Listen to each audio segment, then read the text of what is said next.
How's it going, guys? My name is Christopher McGee. I am the owner of Halcyon Real Estate. I'm affiliated with the Keller Williams brokerage here in Salt Lake City, Utah. Today is January 23rd, 2023. It's my friend's birthday. And this is the Real Estate Numbers, where every week I'm looking at several specific numbers to track the trends and be able to tell you the story of what's going on in our market here in Utah. So let's look at these numbers. Our first number is our number of current active properties on the market. That number is 7,425. Our next number is the average number of days that a market is on property before it accepts an offer and goes under contract. That number is 54. 54 average days on market. Last week, if you had a home listed, the average amount of money that you listed it for would have been $638,067. The average price for which a home would have been sold last week was $632,030, which brings the third number we track week by week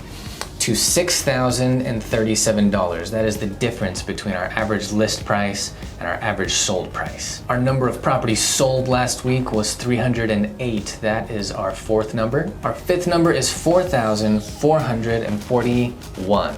That is the number of properties that are currently under contract, whether they're accepting backup offers or not. Everything under contract as of now is 4,441. Our sixth number is 681.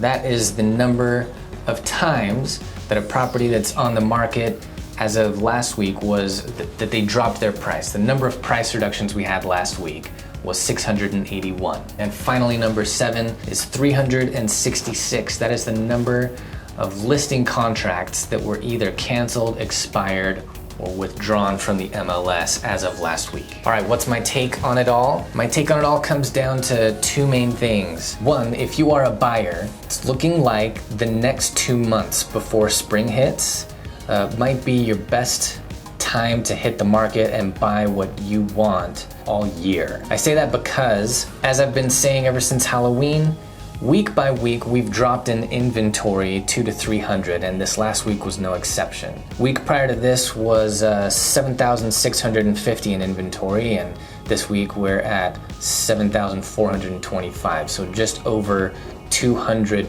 drop in inventory. Same pattern we've seen all along. In Halloween, we were at 10,340.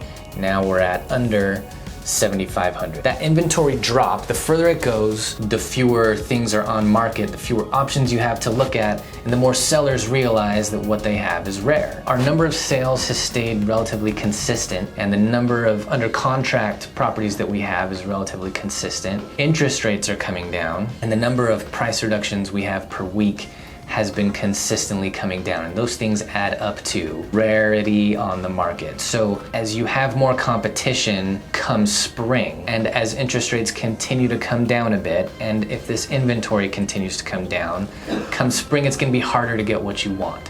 And so these next 2 months may be the best time for you this year to buy a property if you're thinking of doing that anytime soon. My other main take this week is that if you're a seller, things are starting to look better now than they have since last spring. Last spring was when we started to feel the hit of the interest rates that were coming up beginning at the beginning of last year. And so come spring last year, interest rates hit a point where we lost so many buyers from the market. Inventory started to shoot up. Buyers that were on the market had more options to choose from and less competition, and that meant that your property has stayed on the market for longer, and you've had to drop your price that you're asking for your property probably more than once in the time that it's been up if you sold anytime in between last spring and now. It's starting to look better for all the same reasons that it's starting to look a little bit edgier for buyers, right? As inventory comes down, as interest rates come down, as the number of price drops per week come down,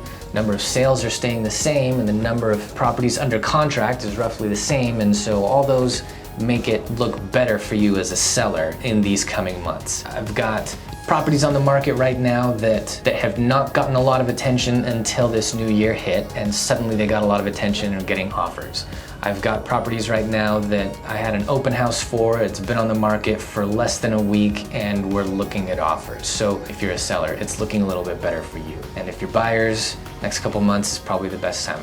It's not doomsday here. It's not like you won't be able to buy something come spring or later. Just know that you'll be looking at more competition and less options is what it's looking like. Hey, if you guys want to stay well educated on what's happening in the Utah real estate market, hit subscribe on this channel because this is the best way you're gonna stay educated as a realtor, looking at the numbers week by week. We'll see you guys next time.